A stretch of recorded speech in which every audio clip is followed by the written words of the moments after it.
Welcome to the Resilient Recruiter Podcast. This is your host, Mark Whitby. I'm delighted to be joined today by Dandan Zhu. Dandan started recruiting right out of college on a full desk as a pharma headhunter at a top recruitment firm that was growing rapidly through the United States. She was a top rookie and a top biller internationally, and she parlayed her success into saving up a lot of money, which she converted into real estate investments, retiring at the age of 28, which is just crazy. After 2 years off, Dandan re-entered the recruitment scene and established DG Recruit in 2018, a recruitment firm that only services agency recruiters. So now Dandan and Grace, her business partner, are pioneering the rec-to-rec space in the United States. They've got exciting plans ahead. She also has her own podcast, DG Recruit Podcast. Dandan, welcome. Thanks for being here. Thank you so much for having me. Awesome. Now, I first came across you because you're very visible on LinkedIn. You do such a great job with your content and your thought leadership, and a really good mixture of like professional and kind of insight, as well as some personal things. And that's exactly, we encourage our clients within our Inner Circle coaching program to do exactly what you're doing. So I'd encourage our listeners to look up Dandan Zhu. It's DandanZhu on LinkedIn. Follow and connect with her. Take a look at the content she's putting out because she's doing a fantastic job with that. Dandan, I also have heard great things about you from one of my coaching clients, Amanda Brandenburg, who has also been on the show a few weeks ago. So sooner or later, it was inevitable that we were going to get together, I think. Absolutely. Yeah, it's kind of amazing how many recruiters there are in the world, but it is a small community at the same time. So good people know good people, as they say. Exactly. So tell me about starting, like, there's a few things I want to talk to you about. One is you were super successful in recruitment yourself. So talking about how you made that happen and the remarkable things you achieved there, but also from a recruit to recruit point of view, one of our groups is made up of owners of firms who are scaling and really growing rapidly. And I'm constantly hearing how challenging it is to hire recruiters, which is ironic considering, you would think that recruiters would be good at hiring recruiters, but so I'd love to pick your brains about that as well. Like, what is the key to successfully hiring agency recruiters? But before we get to that, like, could you just tell me your story, how you got into recruitment and why you think you were so successful early on? Absolutely. So when I first got into recruiting, this was a relatively new industry and still is in the US. I think in the US, recruitment is not at all saturated, or even though there's a lot of recruiting going on, it's not saturated in the sense of having a lot of amazing headhunters in this country to service the immense business needs. So it starts because we don't know about this industry. And a lot of us, especially like college graduates, we're looking for a job that isn't a 9 to 5 that pays a set salary. Like for me, I had already figured out many ways to make money as a college student because my mom didn't give me money.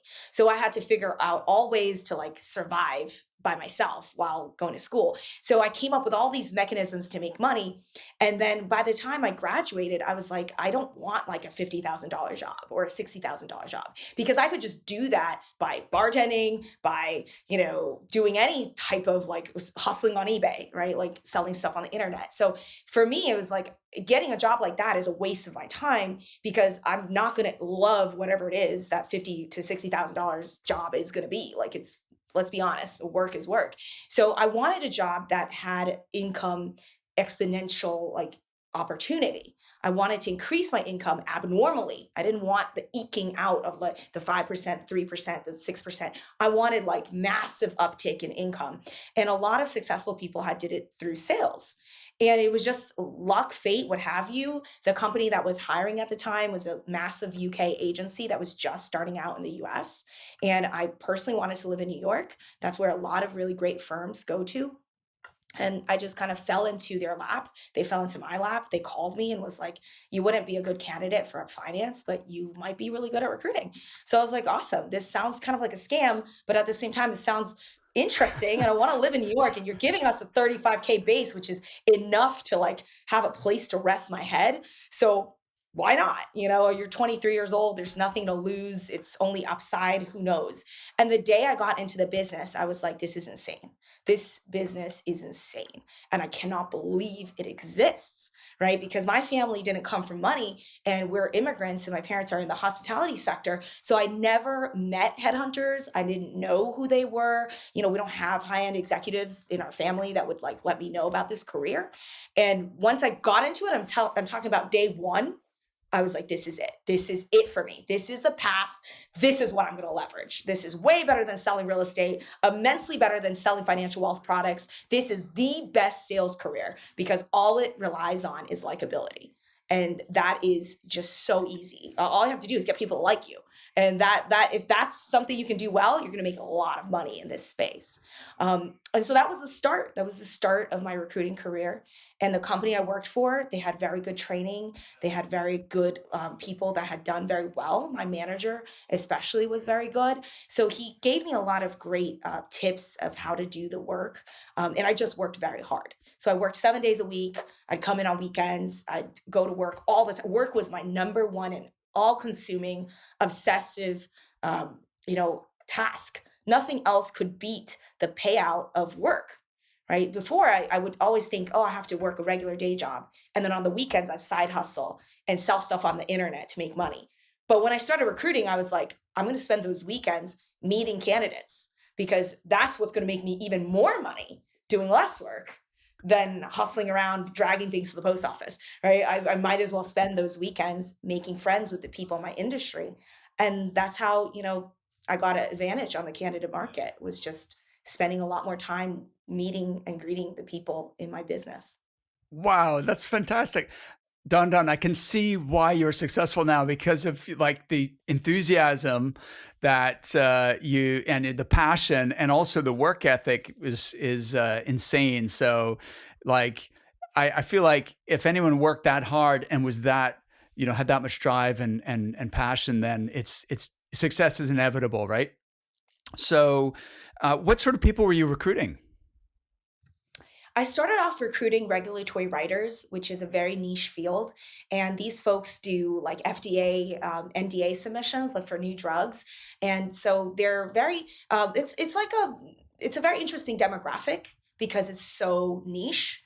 And that I think again was a reason that led to a lot of success, was that the demographic really appealed to me and I to them. So we were able to build those relationships. It was mostly women in this industry, mostly mid-aged with families, very stable folks, because I did direct hire only, anywhere from the junior level, but junior is already like, $80 to $90,000 up to about 200 grand for like a director of medical writing. So I started off with Jersey, then I broke into Philly and Delaware and Massachusetts and Chicago, and then just wherever the clients took me. So some of it would be remote, some of it could be in Grand Rapids, Michigan, Ohio, so I got to travel all around the country just doing this one market for 3 years. That's the market I did for 3 years. Then my company wanted me to become a manager, which ultimately became a total disaster. But they had me like leave this market to open up quality assurance, which I didn't like as much. Did that briefly, and then I did executive search. So I finished my career at my first and only agency, first and only employer for executive search. That's what I did for the last year and a half, was building those relationships with clients, filling the recs. And again, it was just at the highest level. So the fees were a lot bigger for a lot less work, really. But it was just a different type of work. It's still a lot of meeting and greeting. And it was really cool to just kind of experience building out multiple markets in that pharma sector. Brilliant. And so, tell me about now. What's remarkable about you is that you were able to save up enough. Like you obviously were performing well and you're making good money, but then you had the discipline to save it and then to start investing it, which I wish I had done that when I was your age, like or at that age, right? So where does that come from? Like, where did you get that idea from? I think that comes from a lot of it is my culture being Chinese. Chinese people are, it's a stereotype, but all stereotypes have some element of reality basis. And for me, it was very much seeing my parents struggle and work very hard and having financial insecurity growing up. And because I grew up in that environment, I knew that the only way out of it was to game the system. The only way to game the system is to do it differently than others. And so I've always tried to find ways to cut corners financially. And a lot of that just guided the sacrifices and the decisions I made. Because I'm a very I'm very no frills, low key. I don't really care about stuff. Like, I don't have to live in Manhattan. I don't have to have a high rise building. I don't have to have those things. And that helped me a lot. Like, I would go out to hang out with colleagues after work, and I wouldn't even drink a lick of liquor just for the price. Just because it was expensive, I would grab a glass of water. Like, it was like that. If I did buy drinks, I would buy it for others as a way to earn goodwill. Like, everything I did was very strategic. I never just I never let loose, especially in the come up, as I call it, right? In the come up, I never let loose. Like, I never bought anything expensive. I always lived very tightly close to my means, because it was that fear of being insecure financially, and then also because of the drive and an ambition of having financial freedom, which is ultimately what I always wanted, which is I don't want to report to someone forever. My parents are small business owners. They never have to watch other people's face to live their life. And that's a Chinese phrase. Like, they never had to live by other people's wants and needs. They always could sustain themselves. And I think that's a very much psychological and subconscious drive that I had to escape the rat race, as Robert Kiyosaki or whatever those people call it. Yeah. And obviously, when I was younger, I read a lot of those books. So it really shaped, I have to do it differently. I can't be an employee mindset. I have to think about my future, which is beyond my job. Beautiful. So the book you're referencing there is Rich Dad, Poor Dad by Robert Kiyosaki. That's a good one. I've read it, but I didn't implement it. Dandan, you implemented it. So good for you.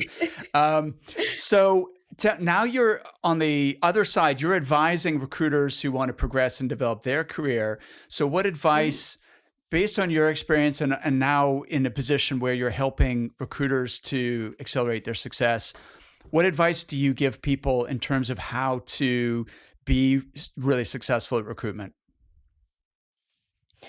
I think that that's a really tough question to answer because everyone has a different issue of why they're not reaching success.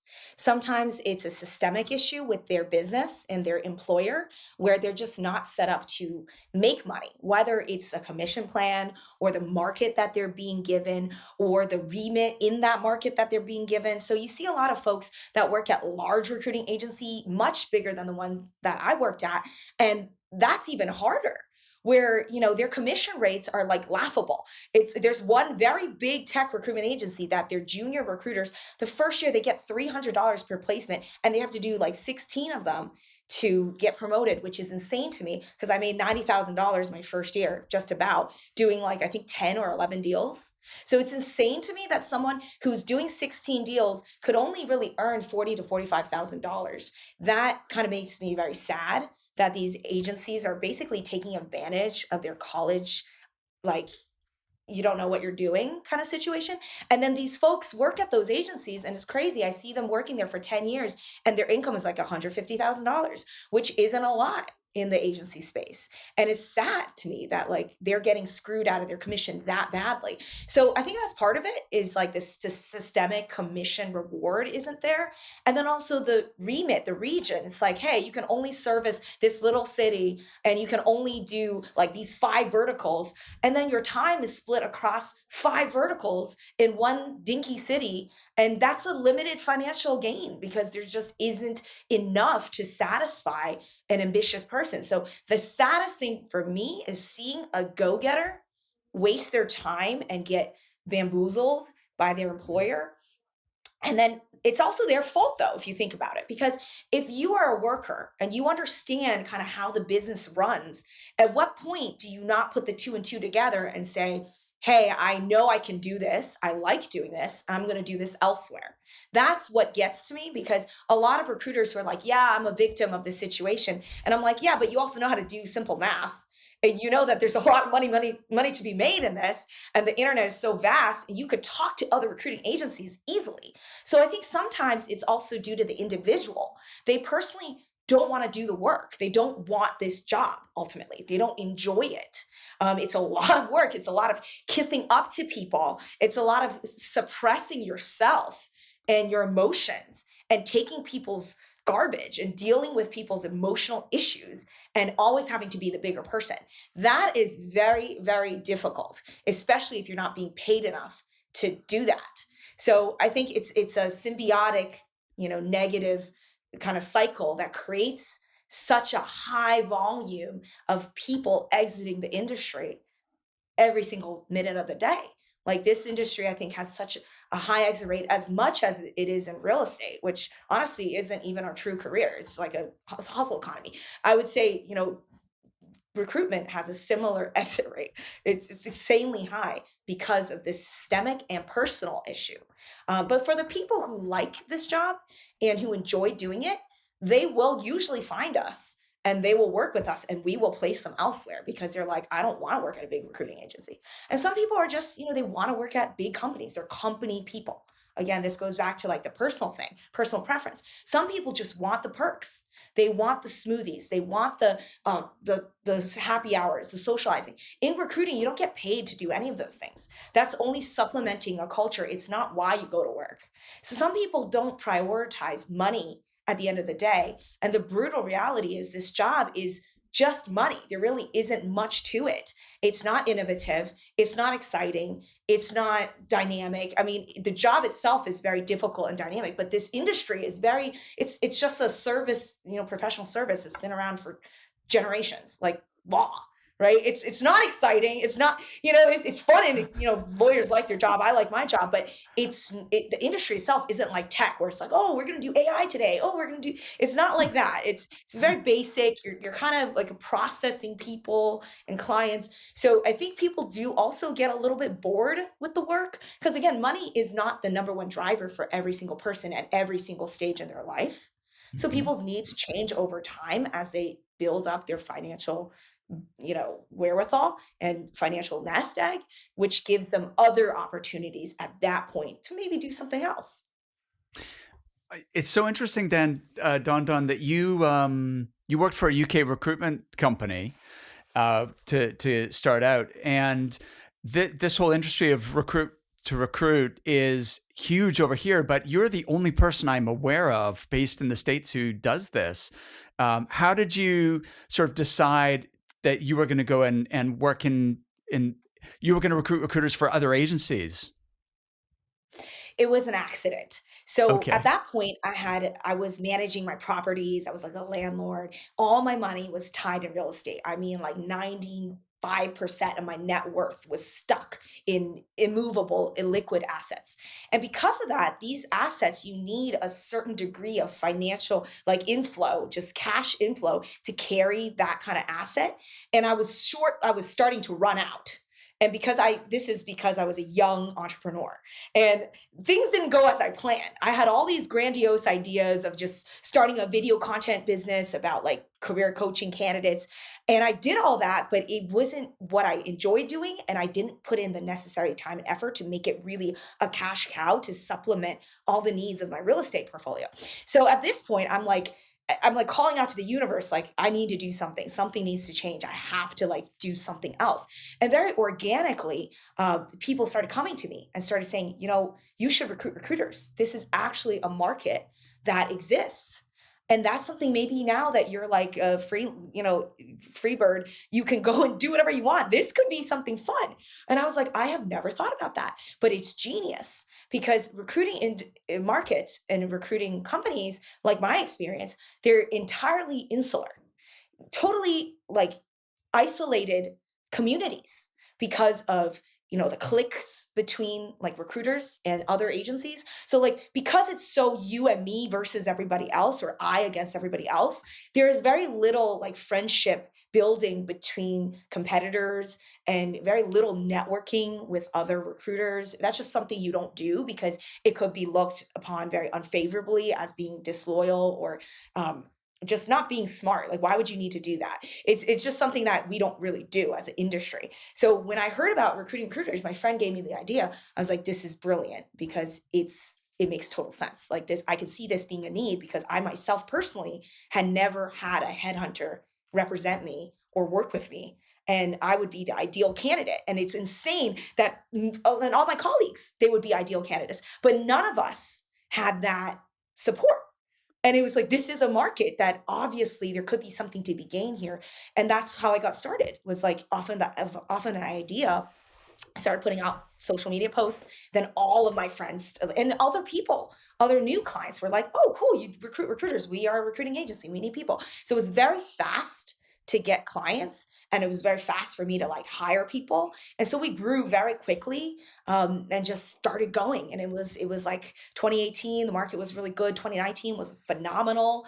We broke seven figures like 2019, and then 2020 COVID hit, totally changed my business. A lot of folks left, including my original business partner. Grace was someone I trained and hired during 2018. She elevated and became my current business partner. We set up DG Rec Inc. together, really this year now. So this is like us as a 2.0 version. And we have a very different business than 2018 what we had. But 4 years of doing this market was very, very like mind eye opening.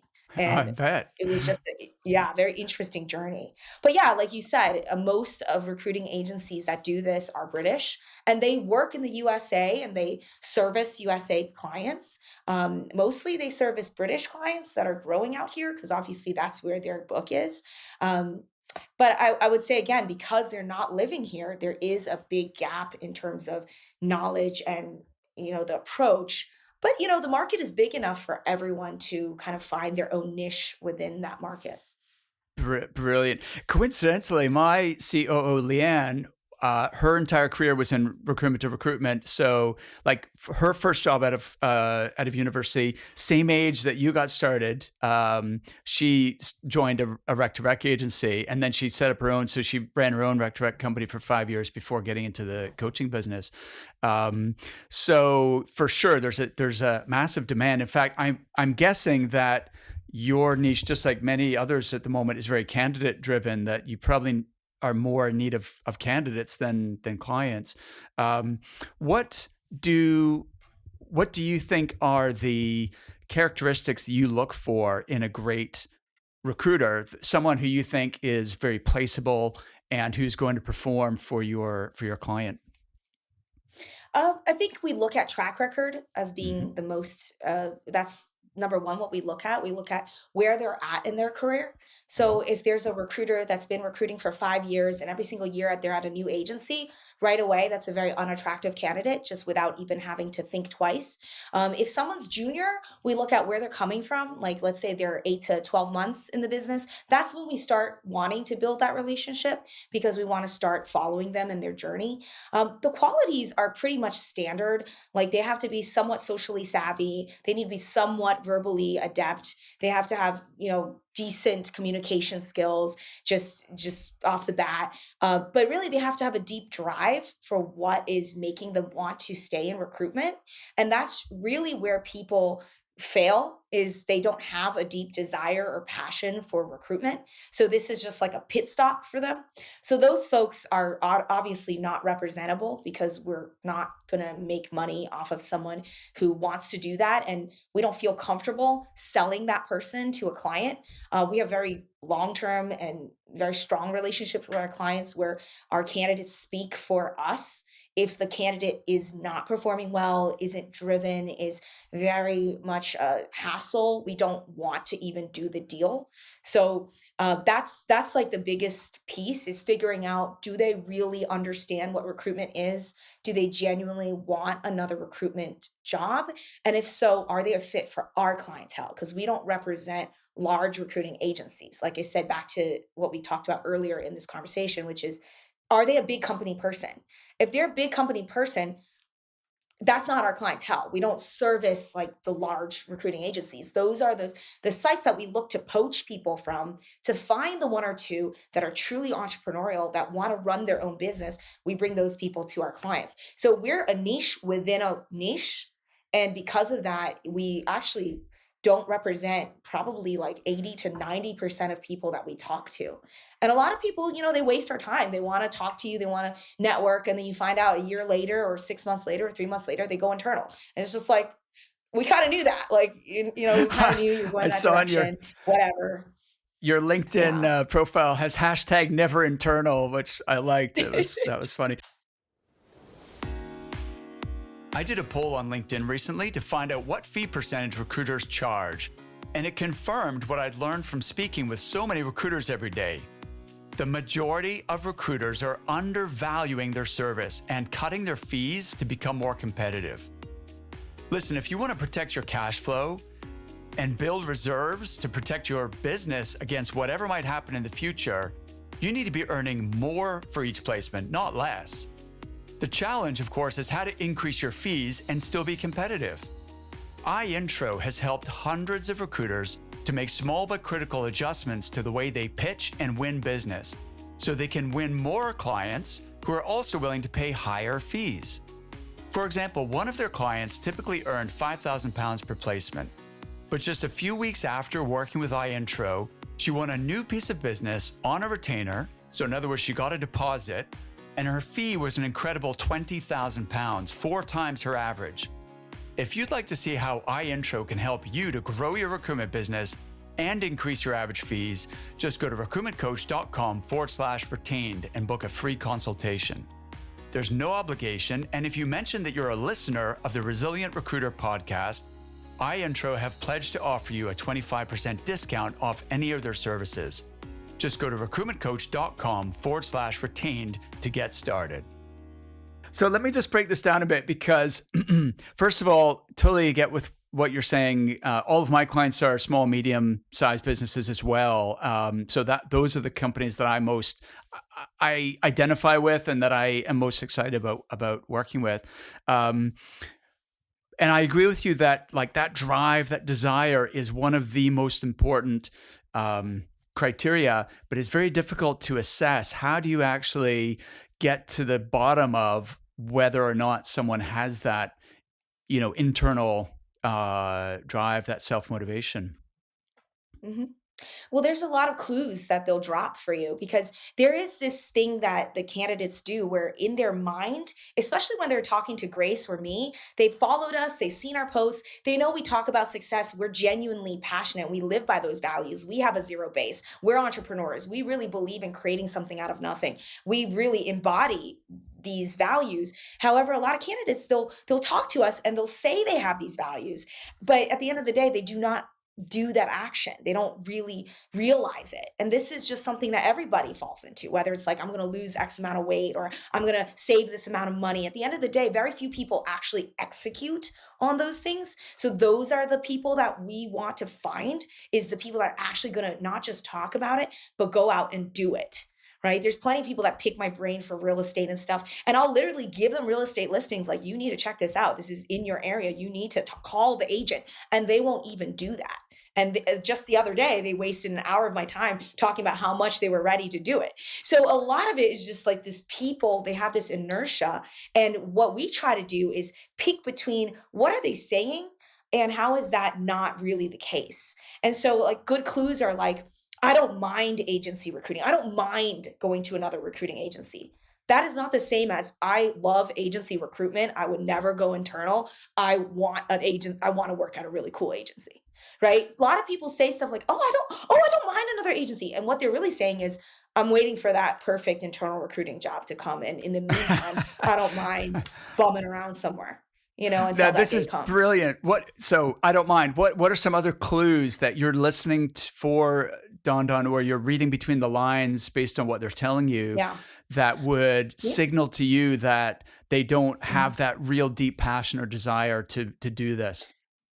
Well, this is where it's very gray area where we look at people's style of communication.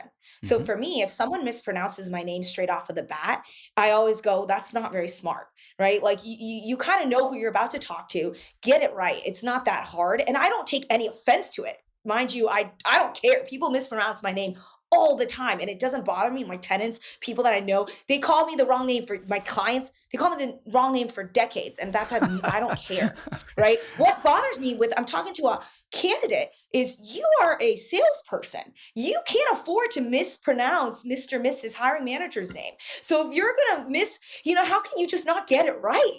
It's such a simple mistake. So that to me, so I had a girl call me the other day from a large recruiting agency, and she's like, "Hi, Dan." And I'm like, oh God, here we go. And it's just like, hi, Dan. I want to ask you about you could just tell by the quality of their questions, who this person is, the vocal tone.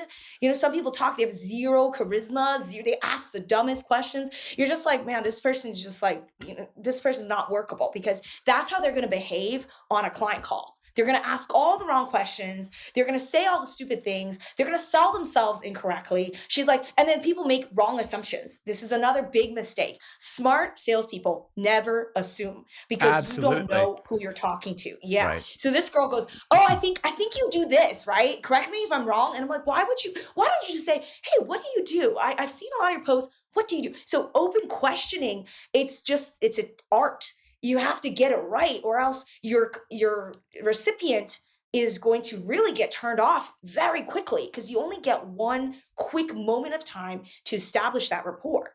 And once that's over, it's done. So very quickly you see these signs. Okay, they're not asking good questions. They're not, and then they'll say these things like, "That's a very good question. Let me answer that." It's so typical and basic. I rarely say that. When if someone asks me something, I don't go like, "Oh, great question." That becomes repetitive. Every single time they're asked a question, they're like, great question. Let me answer that for you. Blah, blah, and they're wordy.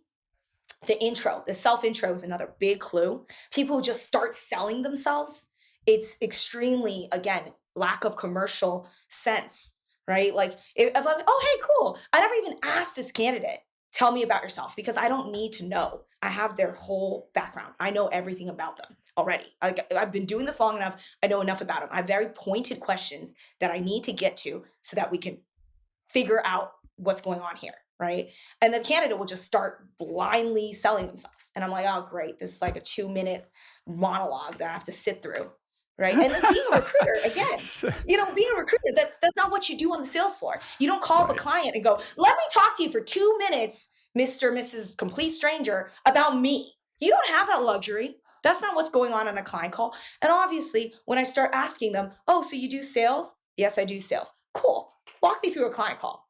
Just because I can tell they don't have good communication skills. And because I know they don't have good communication skills, I want them to role play. And I'm like, great. So just give me an example of like a customary cold call. How would you open it up? And they'll say, well, I'll start telling them about my company. I'll start telling them about me. I'm like, no one is going to sit there and listen to you do that. That's not what happens on the sales floor. When I call a client, they're not sitting there listening to me talk about myself. That's not what's happening. I have to make my pitch. I have to make it quick. I have to get in there. I have to build rapport. It's a very narrow window that you have this opportunity to crack that account. So, which is just because I've done the job and I know what it takes to land these clients and break into these accounts, that it's very easy for me to assess if someone is lying to me or not. And you can tell with their family background too. People come from money, people come from comfortable situation. And it's just a simple question of this job sucks. It's a difficult job. Why do you have to do it? And they're like, yeah, you're right. Actually, it is a really difficult job. And then a what if question. I always throw out the what if question. What if you had a job that could give you $80,000 guaranteed, where you have this, I paint that beautiful picture, or you have this job. You're eating dirt. You're fighting every single person on the street for the candidate. You're doing everything you can to get your foot in the door. You're working 10 to 12 hours a day. You're schlepping around town. You don't know what the future looks like. You're on a crappy base salary. You're going to have to live in your room share for the next like year or two. Which one would you prefer? If I had these options for you, which one would you take? 90% of people will pick the former. And I'm like, great. Well, guess what? That was a trick question. I'll do that. So see ya. Right? Like that's kind of how it goes. Like people will lie to you if you give them a chance. And that's not because they're bad people. It's just because you are not a good interviewer. If you were a good interviewer, you would limit people. That's the skill that we're paid to do, is to assess who is lying and who is not lying. We are human lie detectors. And if someone is lying, then we need to make an ethical decision. Do we represent this person? Yeah, maybe we could profit off of this person. I certainly could get anybody to hire anyone I put in front of them. But is that an ethical decision? Is that how I want to make my money? And that is not how I want to make my money. I don't like that. First of all, I don't need, I'm not, right? Like, even in the times that I needed money, I never did that, because that's just not right.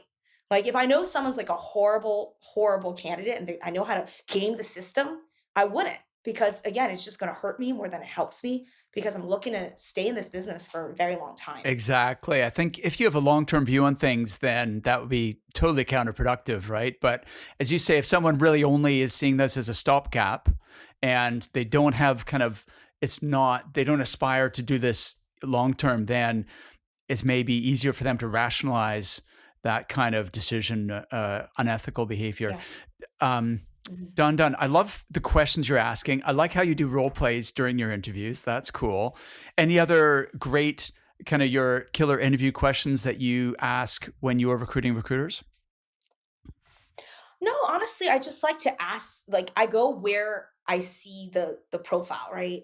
If the profile had some interesting moves or interesting background, I'll bring it up. But really, you just don't know what you're getting when you get on the phone with somebody, right? Because they're working 10 to 12 to 18 months at a recruiting agency. You have no idea if you're talking to the next super biller, or if you're talking to someone who is barely clinging on and is on their way out. You just have no idea of knowing that until they open their mouth.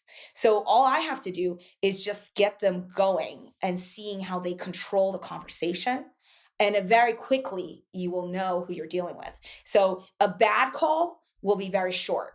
And in the beginning, when I started recruiting recruiters, I would make a lot of effort, and I alienated quite a big amount of people, because I would try to convince them of the moral importance of caring about financial wealth. And I would try to educate them on my worldview, because I'm like, hopefully I can help you. People don't want to be helped if they're not helping themselves already. So I've learned very quickly that I should not be going on my preaching chair and telling people, HR is really horrible. You have no idea how bad it is. Let me tell you why. Do you really want to be a subpar individual with subpar dreams and give up on the easiest job that you can have and have an utterly mediocre life? Like, I used to really try to be like, guys, you're 26. You're going to kill yourself working this job for 30 years when you could just retire in 5, literally, like I did. Why is that not an alternative? They are not you. They do not what you want what you want. They are not your people. And so you shouldn't even bother wasting your precious breath on those folks. And I wasted a lot of my time on those people when I first started recruiting. And that was a big learn, is that, you just have to go where this person is going. And I had to very much change my style and say, hey, it's not a crime to want to go internal. You probably know I'm not a big fan of it. That's for me personally. For you, it might be a good option. That's still what I do. I still educate them on, hey, look, like, this is a really difficult job. If there was an alternative for you, or if your financial drive wasn't so serious, you shouldn't really be doing this job. It really is a very stressful job. So I try to walk them to that path. And again, people who are going on that path, they just want your blessing to go on that path. But they're going on that path without you. And they already know they're going. They just needed you to kind of hear them and to give them that comfort. And that's probably why they took the call, was just to get that peace of mind that they talked to a professional and the professional said, yes, you are not qualified for this long term. You should go now. Free bird, go free yourself from this misery. They just want Great someone insight. professional Yep. to tell them that. Yeah. And so that's like majority of my job these days, is just to be there for people, because again, the funnel's like this big. The people that I do deals with, like, is this big. Of So course. it's like 80% of my time is spent just helping Screening people people. out And yeah. and helping. Okay. So Dandan, what do you wish recruitment agencies knew about recruiting recruiters? Like, what are the Ooh. mistakes that you see agencies making when it comes to attracting Yeah. and retaining top recruiters? Yeah. I have a lot of views on this. So the first Mhm. one is a lot of recruitment agencies are not good themselves. They're not good. Their producers do not perform well. You see a lot of these like Joe Schmo recruiters, they do 300 to 500 a year. That's not impressive. Top billers today, juniors, mid-year, 2 to 3 year old recruiters are billing and making over, anywhere from, billing over 5 to 7, easy. There's juniors that even bill over 6 today in year one. So a lot of recruiters, a lot of recruitment agencies are not qualified to recruit top billers. They would not be qualified. Interesting. I would say most people find themselves in that bucket. Because again, top billers, a 24-year-old is billing your CEO under the table. Why would they come work for you? So that's a very scary reality, is that if you don't have people, and a lot of people, billing over 3 to 4 to 5, you don't have people billing over at the senior level. If you don't have like a role model, someone billing 5 to 7 easy every year and kind of living that life, you have very little attractability to the next generation. They don't want to come work for you because they're already billing 800, right? So we're going after people. I billed over 740 in 2013 by myself, my own clients, my own candidates, never had to live off of company accounts. I brought in all the big clients for my company. I was the first person that brought in all the clients. So somebody who's gone through that, that's not going to be your target candidate. And that's the sad thing when I talk to a lot of recruiting agencies. They're like, I Mhm. want to hire that person. I'm like, but you're not even good enough to hire that person. That's the sad thing. They have zero self-awareness. So that's the first problem. All right. A lot of So recruiting let me agencies think just they're better than enumerate they these. are. So first problem is you have to have a proven system with role models who are already performing well to attract more top performers, is what you're saying. Totally. Absolutely. If you're looking to hire experienced talent, Okay. experienced top billers, right? Hmm. If you're trying to get someone to come from a mid-sized to large-size recruiting agency who's billing 5 to 7 a year and they're 28 years old, and your top biller is doing 500, that's not very attractive to them, because the alternative is they could just go else. They're still in a learning phase where they Hmm. want to learn more. How can you learn more from someone who's billing less than you are? It's very hard Hmm. to do that, because the next option is like either I go executive search, or I start my own recruiting firm, or I go internal. Some people just like, I want to do something else, learn something different. So this population, they have a lot of needs. So the number one thing is, I think, again, understanding where you are in the market and building your strategy around what you are as an employer. So if you're not a very strong biller and your team is not billing a lot, but you're billing okay enough to hire someone new, again, it's just like you probably have to DIY it. You probably have to like somehow find like a college grad that you're going to train to maybe do some administrative sourcing role, or alternatively, you can increase your billings. You can Hmm. increase your billing, track record, so that you can become a more impressive client. But the reality is most recruiters, we are not tech savvy. Most of us, we are not. It's very hard to reinvent the recruitment wheel. The recruitment wheel has survived and thrived regardless of what technology exists out there. So it's not even like you can create a next gen technology. The best you can do as an employer, this is my second tip, is to Hmm. provide everything an employee wants, which is Mm. like good healthcare. Good Hmm. healthcare, 401k match, because that's where you're going to win, where the large agencies don't have. Large agencies couldn't care less about your 401k. They know that 80% of their staff is 22 years old, 23 years old, and they're going to leave relatively soon. So they don't have a lot of these benefits that senior talent or mid to senior talent want, which is this ancillary stuff. Like, we'll cover your health benefits for your family. A lot of agencies, they don't even have family plans. Because again, their target customer is like a 23-year-old. So it's unlikely that they have family. So in the US, that's really important, is like, as you age as an organization, what are you providing to your aging team members? Because if you're not providing those things, they're going to go find it elsewhere, including remote work, right? Somebody just does not want to live in Manhattan anymore. They want to live on the shore and they want all this free time to do what they want outside of work. So you really have to start customizing your offering. And that's again where a lot of small companies, that is their advantage. They have this flexibility to provide bespoke commission plans. So somebody's on a draw, somebody's on a base, somebody's getting this percentage, someone's getting that percentage, someone's split desk, someone's full desk. Everyone has a different opportunity at these smaller recruiting firms. So theoretically, it is very attractive as an opportunity for people leaving a large agency, go to a small one. But the sad thing is because so many small agencies are not good, that you really have to know what you're doing as a candidate. God forbid you sign your life away to a really crazy hiring manager. And we've seen a lot of that. That's another crazy thing. That's the third point, is there are a lot of really awful people in this business that I Really? wish they would I just be don't better. I don't know if I agree with I've that, had Dandan. Like I have found, of course, in every industry, there's good folks and not good folks, right? But I would say 90% of the recruiters and the recruitment business owners that I come across um, are decent people who are trying to, they're trying to do well for themselves, their families, and right. their clients and their candidates, right? I would agree with you that your clients, that is the case. Mhm. But on the market as a whole, I would agree I would say that's not the case, Okay. because you're only going to service a small subset of the entire market. And Mhm. those customers, they're going to obviously treat you with respect. And we have a very small book of customers that we would work with. We used to take a lot more bad acting than we take today. Today, we're in a position that we do not tolerate any bad behavior. I mean, we had clients that we did like 6 to 7 deals with, and two clients that they consistently pay us after the rebate concludes. It's just bad Mm. acting. It's Mhm. bad behaviors, because recruiting is an industry that attracts these narcissists and psychopaths. These are the people that succeed. Sincerely, these are the people that succeed in this business. You have to be a chameleon.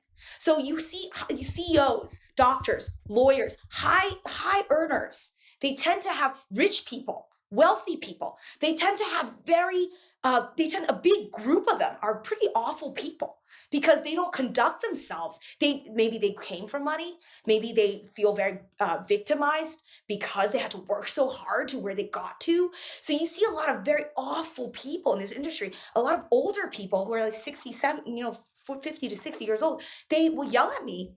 And I've never been treated so terribly by my pharmaceutical clients and my venture capital clients than I have been treated by the recruitment industry as a whole, including my past colleagues who became clients. Wow. Even because they were finally clients, they were able to wield that power, because recruiting agencies, we're so downtrodden all the time.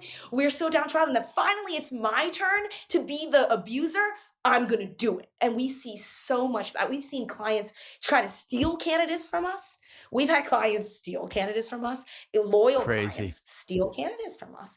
And it's a brutal industry. So rec to rec especially, I think it's a brutal industry that Grace and we have our own plans on why we're in it, because it's certainly not for the billing reason. I was making much more as a venture capital recruiter, where the deal sizes are 5 times what they are today, because we only bill on base for Yeah. recruiters. But there's a whole nother point of like where I'm at in my life and dreams that I have entrepreneurially for this market. So what we want to do is we want to change that. That's why Grace and I exist, is we want to help guard the candidate community from being sucked into all these horrible employment situations. I recently had a client who literally said, a new client that I was testing on a candidate of mine. And the client literally said, I'm the biggest, best, I'm the best. I've been around for 30 years. I'm the best. And because he was losing the candidate did not want to work for him at that point, and he could feel it. And instead of just being like, oh, that's a bummer, what can we do better? The reaction was defensiveness, was chest pounding, and it was abusive, literally and it was two-faced. Because on the one end, he's mistreating me and is CCing Grace into our communications, just being absolutely aggressive. I'm going to make a TikTok about it because it's so ridiculous. And then he goes around me to my candidate and he's like, "Oh, I heard your parent is ill. Are you feel like we'll give you lots of time to decide." On my end, he's like, "Deadline him for Monday and tell him like I don't agree when people act like they have ill parents." I'm like, on the other end, he's talking to my candidate like, "Oh, I'm so sorry that your parent is ill." This is stuff that you will never see at a Fortune 500 because those people are mentally insane. They would not survive in a proper employment situation. And because recruitment is so entrepreneurial, any Bob, Dick, and Mary can have a recruiting firm. And that's the scary part. Every crazy person that just happens to know how to sell a thing or two can open up a recruiting firm. So where is the quality assurance in that? There is none. So all you can do is look at their background. Where did they come from? What are they saying? And then you have to match up their saying with their action. Are they truly a great salesperson by the way they're behaving? And only with time and experience can you figure out who's the real deal, who's not. And that's leagues apart. That's what we get paid to do. So again, it's a very challenging job that has consistently taught me nonstop. And again, because this industry is 95% of our hiring managers are male, alpha male types. And they're not used to an alpha female speaking to them. So there's that dynamic. And I can't, I'm surprised. I'm like, these things that I get, do other people, and then I'm Asian. Not 80%, if not 90% of the hiring managers are white male. So you have that dynamic. And it's like, I just don't believe that these men would talk to other fellow male men like this. Right? I just don't know if that's the case. Like, this is so egregious the way they're speaking to me. And even Grace, she's a white woman. She can look at me and say, "I cannot believe that person just did that and said that to you. I've never been treated like that." So this industry, we have seen it all. And I have seen even more because I'm an Asian female. I have seen it even more because I get to understand this culture. But, again, that's just life. It's just is what it is. So the best you can do as a rec-to-rec is to pick your battles. Have a system where you only work with the clients that you genuinely think are good. Because again, be very careful when onboarding a new client. That's the number one thing I think to run a successful rec-to-rec is to price yourself at a premium and to reject more than you take on, because the likelihood of onboarding a bad client is so high. Do you know what, Dandan? I think that's not just applying to rec. That is, every recruiting firm needs to only work with clients that are, grade A clients, right? Who are going to be collaborative, who are going to be respectful, who are going to listen to your ideas, and who are attractive employers to your candidates and so on, willing to pay a premium. I would say that that's the case for my business especially, but for my other markets, I have represented tier C clients, tier B and tier C clients. That's okay, because again, if you're in a technical market where it's just price, where you're literally buying an accountant, taking this accountant, putting them somewhere else for X dollars differential, that accountant, he or she has a bad job already. It's a difficult, terrible job that is exhausting and they have to get paid a lot of money to do. So that person knows, okay, if I work for company A or company B, they're both going to be equally or marginally bad. Like, the job itself is going to be the same, if not equally bad. And because I'm being paid an hourly wage, it's a set salary, I'm just going to go where people have money. So this is how bad companies, they could still be a good client, because again, like, this candidate wants that.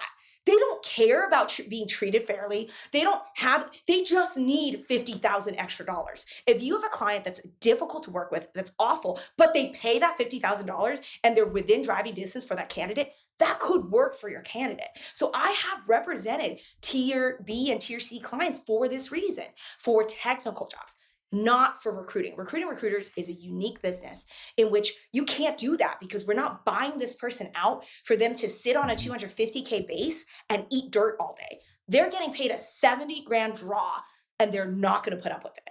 They're not going to put up with that behavior, which is why you can't align yourself, especially in my market, with a bad client. You can't. You physically cannot profit off of a bad client in my market currently. Although I would argue you could profit off of a medium to bad client before under the right circumstances, because people need jobs. Yeah, fair enough. But at the same time, you only have one life and you only have so much time, and you want to spend your time with people who are going to give you energy and who you enjoy spending time with, right? And so I think, Right.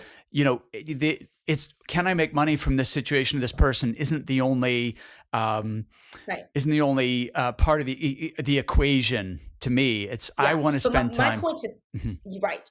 But my point on that is my customer wants that. mhm, I do what my customer wants. My candidate wants that. They don't mhm, care about what you mentioned. I mhm, cannot be judgmental. Like, I cannot, because my customer themselves want they don't care where they work. It could be an immigrant who came to this country to make a lot of money, and they're like my family. They don't care. They don't care about what you're talking about. Only people with privilege care about those things. Like, oh, I need to have a really great boss. I need to have like really great. Certain segment really prioritize that, but mhm, certain segment of your market don't care. They're just doing it for the money. And you would be mhm, disservicing them if you do not give them the full range of options as a provider of jobs. mhm, So I would say, again, to each their own. But for me, as an employee in that situation where I was getting a cut of my commission, mhm. especially in that scenario, you need to generate a high volume of sales so that your end of the day cut can be even decent. If you're so picky as an employee, you can't even survive financially. So when you own your own agency and you take on 100% of the profits, absolutely. You don't have to work half as hard as you did as a worker somewhere, because you're getting 100% of the profits. So instead of working 50 accounts, you can 100% say, I'm just going to live off four. Like, you can even do that, right? If you're a solopreneur, you can just work with four. It doesn't even, you could be highly picky. So I think, again, it's customized to the individual in their situation, and also customized to their market. Again, my market doesn't want that. My market Mhm, can't sustain it. The rebate period would be immediately an issue if I mhm. have a bad client, right? And why would I Yes, waste all this time exactly. doing a deal? Yeah, if I know the candidate's going to quit, because certainly they're not doing it for the money. Money, 60 grand, 70 grand draw, right? So again, it's all tied together for why I have to do certain things for certain markets. Don, I wanted to just return briefly to this idea of the relationship between the agency and the rec direct, because it's I have what you described. I have heard that before, that like recruitment agencies make the worst clients. And so what I would say is, like, treat others how you would like to be treated as a supplier, right? As a provider of Yeah. recruiting services. You know, if you want to get access to the best candidates, then you should be working with someone exclusively. You should give them a premium, fee level. You should give them like tons of feedback and cooperation. You should be like the dream client to your rec direct, because, think of it from the other point of view. Why, when you've got a client that's giving the job to tons of agencies, that's like trying to hammer you down on fees, that doesn't call you back, then how much time and effort are you going to spend on that client in a candidate driven market? You're not. So surely it's logical that recruitment firms should apply, that Mhm. forward to their suppliers. Um, one Yeah. more question about recruiting recruiters then. So you said, obviously, if you want top performers, you need to have a culture of top performance.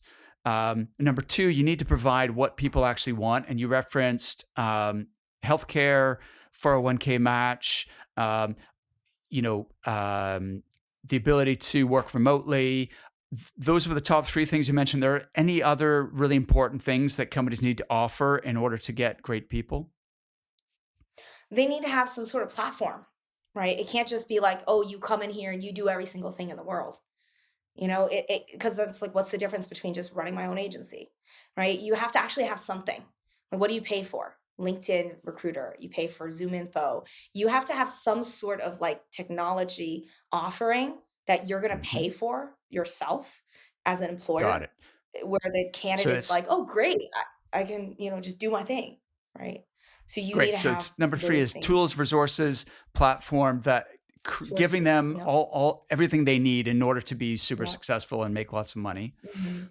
Awesome. Existing Anything else? accounts, like, yeah, existing accounts, or just like some sort of freedom for them to bill and do what they can to bill, Hmm. because obviously the more like handcuffs you put on someone, so supporting them to Hmm. be like having that culture of like, opportunistic, like, hey, the door's open, you can come talk to me. And again, this is just like so many agencies, again, this is a huge ad. It's free. It's just like, just be a better manager, right? This is where if Mm. you just inspired your people, you gave them the Hmm. leeway, you treated them with respect, you don't have that top down bully culture. And again, just so many agencies fall into that trap because you have these egotistical top billers that think they know everything, and they don't want to learn, they don't want to take on new markets, they don't want to adapt their business behavior, they want to be a bully, and that's how they get Mm. deals done. They shove things down their customers throats, and that just doesn't work today.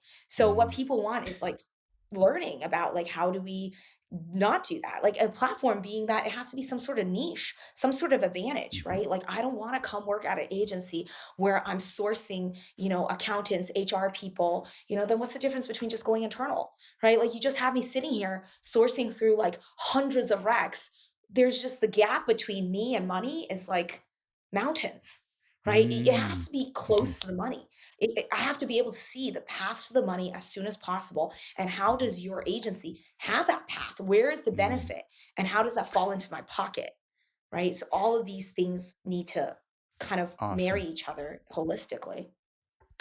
Dandan, how do you sell the opportunity to join a smaller firm as opposed to a bigger one? Because this is an objection or Mhm. a mental barrier that I've come across with some firm owners is, well, why would someone, we're only like five people. Why would someone who's that good come and join a small firm? Mhm. Well, again, it depends on that person's needs, right? Like, I always say, Mhm. you cannot sell somebody something they don't want. So, Mhm. of course, if I even try to sell something, I know I have a high degree of success that this is going to work, right? Otherwise, I wouldn't even bother. I would, again, sell them out of it. So, the selling, you can sell them for it and Mhm. you can sell them against it. So, I'd sell against it before I even start selling for it, because I don't want to waste my breath, right? Like, I'm only going to sing to the G- people who want to hear me sing. So, that would be the first Okay, step, I is like like, that. how So receptive hold are on. they? Speak more about that. You're going to sell against it before you sell for it. Could you explain what you mean by that? Yeah. Every candidate is going to they want to know what jobs you have, how much they're paying, and who are the companies. That's why they're on the Mhm. phone with you, right? A lot of candidates, that's what they want. And it's a big waste of your time to just be like, here you go, read my whole entire company manifesto and like, let me educate you on my entire business. It's a huge waste of a recruiter's time to do that, because we're not getting anything out of it. The candidate is getting Mhm. all the information downloaded and you have nothing. So you have to constantly be on the offensive as a recruiter, like I said, to ask those open questions, to be like, why are we on this call? Are you genuinely serious about looking, or are you just like having an off day? Like, why are we on this call? Until I really understand why we're on this call, I will not be doling out any information. I just won't even I won't even be sharing you or bearing you my full soul, because we're not there yet. We're not like, this is an intro call. This is a Mhm. first line call. I don't know who you are. I don't know what your motives are. Is your motive to set up a recruiting agency that recruits recruiters? I don't know. Like, I don't know. So I'm not going to give you any information until you have given me enough to know that we're serious. And that might Mhm. take a course of months. That could be on the first call. It just depends on that person's situation and what they tell me. I can only go by what they tell me and what I Mhm. managed to uncover. So once I uncover that they are genuinely serious about looking, and they've gone through all of those vetting techniques that I talked about earlier, which is, Mhm. making sure that they're internal, anti-internal, making sure that there's some pain point. Again, if there's no pain point for a candidate to move agencies, it's not worth the marginal financial gain. It's just not Yeah. worth it. Like, if the payout is, hey, I'm going to go to a small agency and I'm going to make the same amount of money, if not 20 grand more, if not like even 50 grand more. Let's say I make 250. I go to this small agency, I'm going to make 300. That's interesting, but they're not going to give me 300 up front. I'm going to have to earn that 300. I'm going to have to do a lot of work to earn that 300. And they're going to probably pay me like 80 or 90 or 70 or, whatever. They're not going to give me 300. So Hmm. it's a big delta. That gap is so wide that I always tell candidates, like, don't move. 9 times out of 10, you shouldn't move actually, because you're complacent. Complacency is awesome. If you can get away with it, that's freaking hitting the lottery. That's the jackpot right there. If you can get a job paying you 200,000 plus in your 20s, why do you have to bust your butt for the extra 100? Why? 200 is phenomenal. It's phenomenal living. And it's just huge. Like, you are done. You're so far ahead of your peers and everybody in general. And you are on your way to be a millionaire so fast. Why would you risk that by potentially going to a small agency that doesn't live up to your standards and is a horrible employer? Because, like we talked about, there's so many bad employers out there. So I always tell people, don't move. Don't even think about it. If you're making, first of all, if someone's making 400,000 or 500,000, my chance of placing them is close to zero, because that delta, that gap is so big. The risk of them losing is actually higher than them gaining. The risk is like exponentially higher. It's like 4 times as bad to leave that situation than to win it. And 1 out of 5 times you'd actually win in that situation, leaving a $500,000 job. So every time I talk to a candidate and I know they're making 500 or 300, 300 is where a candidate gets unaffordable for me. I'm just like, oh, this person shouldn't leave. It's too comfortable.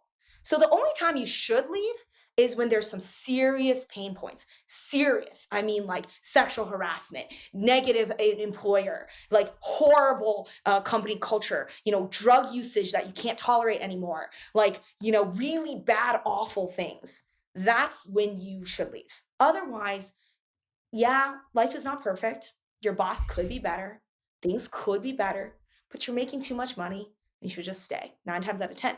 And the only people that make it out of that situation are the people who are independently wealthy, which unfortunately, most people I talk to, they do live up to their consumption. Their consumption rises with their income. So unfortunately, you meet someone who makes 300,000 and they need 300,000 to live. So they cannot move. Done. That's I think we could do a whole other podcast just about that, actually, is, how you get rich as a recruiter by investing rather than just, spending your whole salary. What would be your top tip on that subject for recruiters who are, they might be making good money, but they're not increasing their net worth? What's the first step? The first step is to stop caring what your colleagues think. Recruiting culture is so heavily, especially if you grew up in a mid to large size recruiting firm, it's so impacted by your peers. You have to Mhm. understand that your peers are not who you are. Like, that's how I always felt. I always am the outsider. I'm never gonna be a company person. It's just I grew up differently. Like, I am not gonna every day, where if my friends want to go on a yacht cruise, I'm not gonna go. Like, that just doesn't feed into my future. Like, I have to go look at houses so I can go and buy the condo that I'm dreaming of to make X dollars. Like, I just have a different set of goals. And until you can really separate your goals from the people keeping you away from those goals, there's obviously no ability to reach those goals, because you're so bogged down by your community, whether it's family, whether it's friends, whether it's colleagues, right? And people used to make fun of me in my employment situation. And I used to house hack. So I had an apartment and I rented out every room. And I always had roommates. I did this for 10 years, and I got another apartment to do the same thing. That's how I lived for free. Literally live for free. And one day after work, everyone gathered around me and I was renting one of my rooms to my colleague. I helped her move and I was helping her save $400 a month, which is not a small number for someone making $35,000 base. So I was helping her save $400 in rent, and she's completely happy with the situation. Everyone at work was making fun of her, making fun of me, calling me a slumlord, just ragging on me after work, just yelling at me. And I cried. I felt so awful. I was like, I'm helping her. I'm helping her. Like her dad is like, I'm such a good influence on her life, helping her save, helping her be financially savvy. Because like most people, they want to tear you down and they don't want to support, they don't want to see other people's getting it. They just want to flaunt what they have. Right. So they want everyone to be doing that. And they're secretly jealous if you now don't do what they do. So I had the disposable income to purchase a Chanel purse every single month. But I didn't do that because I'm like, I'm trying to put that towards a house. Right. And then here and there, I'd have a nice purse and everyone would be like, oh my God, like finally, she's like, people literally come up to me and be like, I don't understand how you live. I don't understand how you live because you live in Brooklyn. And I'm like, what? I live really good. Like I eat at my local Chinese restaurant. Like, what are you talking about? Like, you're acting like I'm living in filth or like poverty. Like, I'm living real good. Like, I've like $9,000 in the bank right now. Like, what are you talking about? People are like, I don't know how you live. And so the first thing is you got to stop caring what everybody in your peer group thinks of you because they're wrong about like pretty much everything. And so the first step is to isolate your behaviors from their behaviors. So every time they do something, don't do it. If they're going out buying shots and drinking like, you know, an unlimited amount of alcohol, like just don't do that because you know you're adding up the values. You're like, that person, every drink is $15. 7 drinks, that's like, you know, over $100. If you do that 3 times a week, you're never going to get rich, like ever. So it's just knowing that like these habits, these spending habits are impacting you. So I would literally just drink water and I'm like, oh, I'm allergic to alcohol. I just drink water. I just drink water. Unless it was company sponsored, I would never drink freely because I'm like, every single drink costs money. So it's just a sacrifice I made that I was like, this is the way to do it. And I found it fun. I found it really fun. It's like, how can I game the system? How can I save more? How can I like eat like the cheapest food? I would like manage every single restaurant that would have discounts after a certain time. Like at 6 o'clock, that sushi restaurant goes on sale. I work till 9 anyways. I'm going to go downstairs and grab me some extra sushi. Like, so it was all those little behaviors. And I would never buy coffee ever. This company has a free coffee machine. Never. I would never go to Starbucks. Like ever. Now I drink Starbucks all the time, but that's just like a different situation. But back then I would like never for like 5 years. I would never buy Starbucks. Like if I did, it would be at a company meeting or like an event where I could write it off with the company and get expensed. Right? Like, cause I'm never going to spend anything I don't have to spend. Obviously you can eat well, do whatever, but it's just making those daily sacrifices, creating a set of habits that you're like, certain things I just will not do. Like I will not take taxis. That's another thing. Like back then, I would never take taxis. I'd be at home.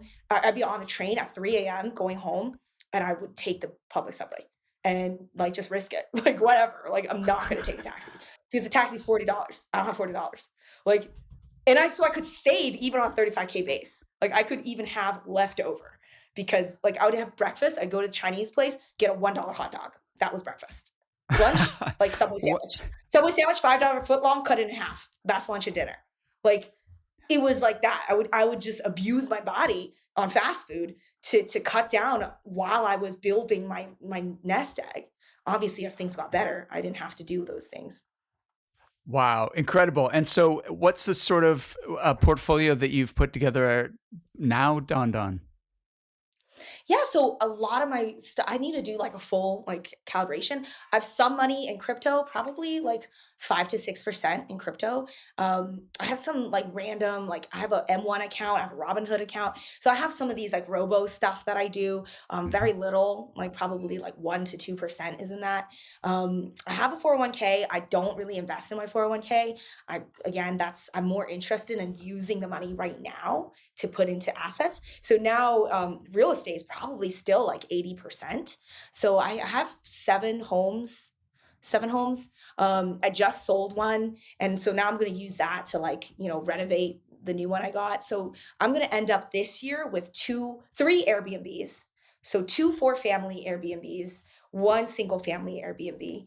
Airbnb is my favorite investment vehicle now. Like the margins are so great. And the rest are just like, I have 2 families and 1 condo. So that's the rest. And then something else. Yeah. So the real And their estate is like a rental? good 80%. Yeah. Those are just full-time rentals. Got it. Full-time. Yeah. Amazing. Um, Well, yeah. Dandan, we've gone way over our hour, which I had originally planned for.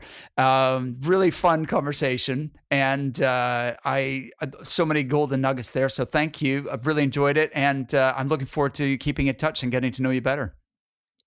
Sounds great. Thanks for having me, Mark. It was really fun getting to know you and being on your show. I know it's a beloved show by many in the recruitment market. So thanks so much for putting together great content for our community. Thank you so much, and I'll look forward to speaking to you again. Take care. Sounds good.